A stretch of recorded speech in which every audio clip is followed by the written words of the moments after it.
The sun was a molten coin hammered flat against the horizon when Tomás Reyes first saw the dust devils rise like ghosts from the arroyo.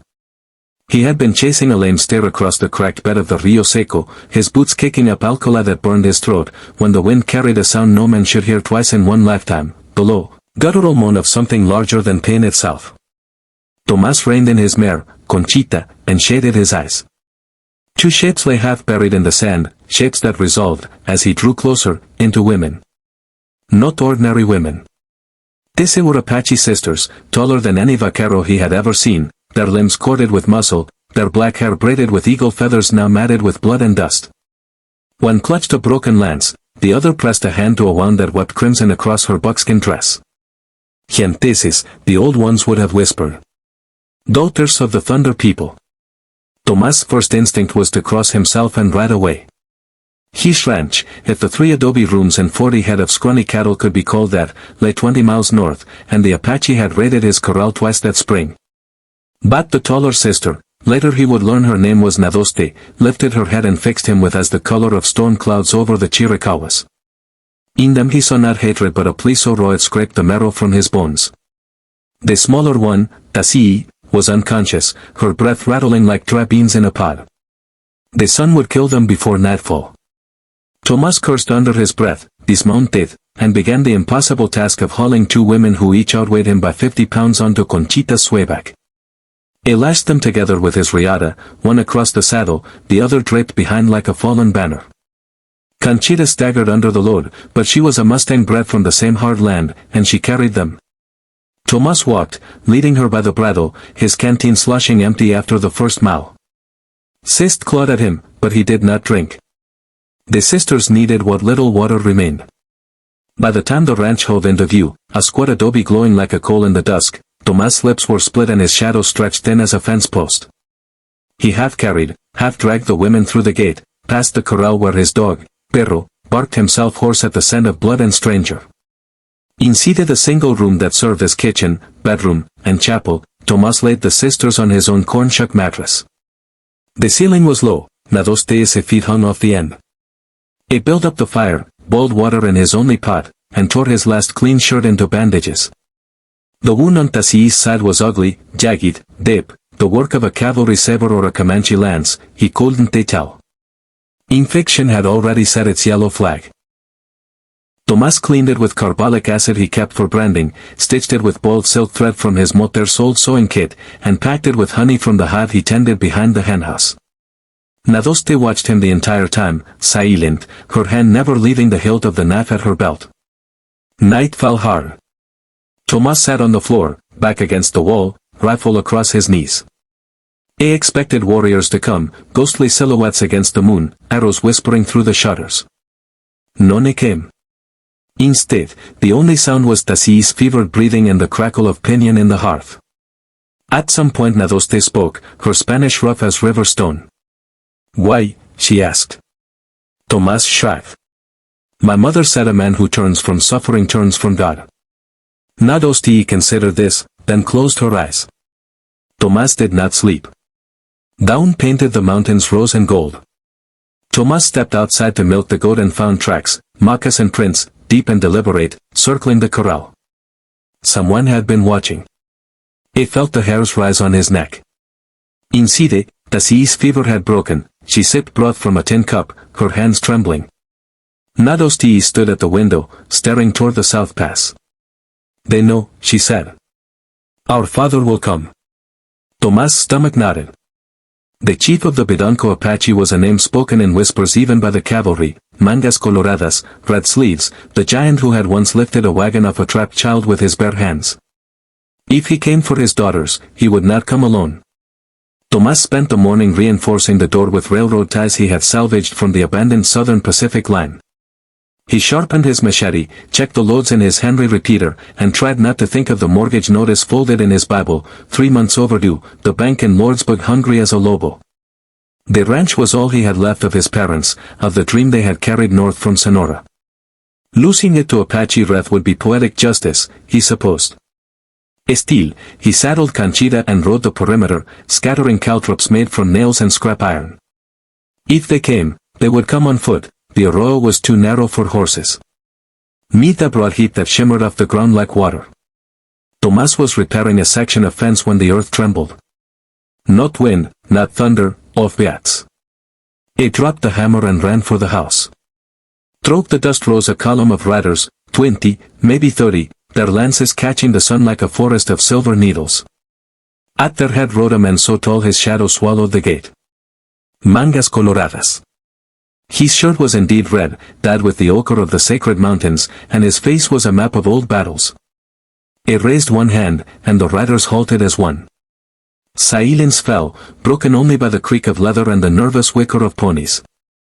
Tomás stepped into the yard, rifle lowered but ready. His mouth tasted of iron. Mangas dismounted with the fluid grace of a panther and walked forward alone. Up close, the chief was even larger than rumor, 6.5 feet, maybe 7, his shoulders broad enough to block the sun. His eyes, black and unreadable, flicked to the house, then to Tomás. "You are the one who took my daughters," he said in Spanish fluent as a missionaries. It was not a question. Tomás swallowed. "I found them dying." He did what any man would. Mangas studied him for a long moment, then turned to Nadoste, who had appeared in the doorway, Tasii leaning on her shoulder. The sisters' faces were pale but unafraid. Mangas' expression softened a fraction. He spoke to them in Apache, too rapid for Tomás to follow, then faced the rancher again. "You have saved what is most precious to me. The debt is heavy." Tomás braced for the demand, land, cattle, his life. Instead, Mangas reached into a beaded pouch and drew out a necklace of turquoise and silver, heavy as a yoke.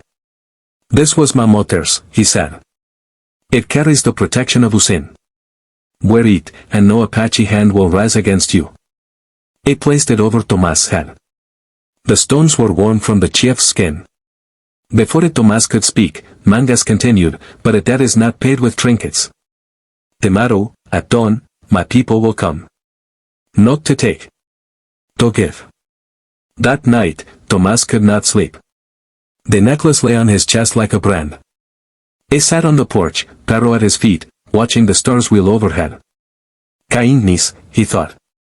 His mother had spoken of it as a seed, but he had never seen it bear fruit in the hard pan of his life. The bank, the drought, the loneliness, they were stones that crushed every tender shoot. Yet here was a chief of the Apache, a man whose name struck terror from Tucson to Chihuahua, offering something akin to grace. Down broke crimson. Tomás stood at the gate, rifle slung, the necklace glinting at his throat. The Apache came, not as raiders but as a procession. Warriors carried bundles wrapped in painted hide, women led pack mules laden with baskets. Mangas rode at the fore, but this time he was not alone.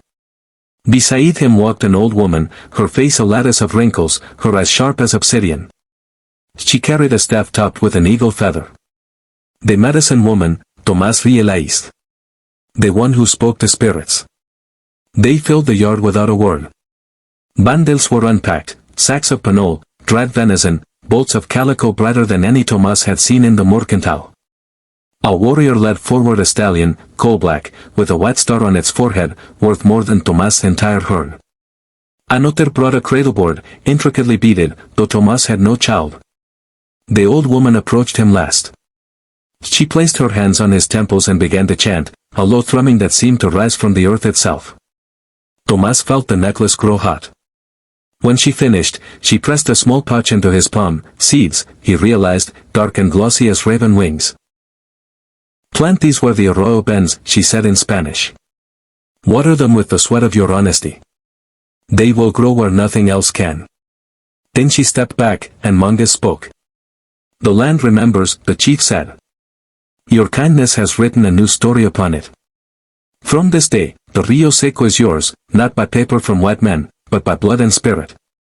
My warriors will ride its borders. No rancher, no soldier, no banker will take what is now under Apache protection." It paused, and for the first time, a smile touched his lips.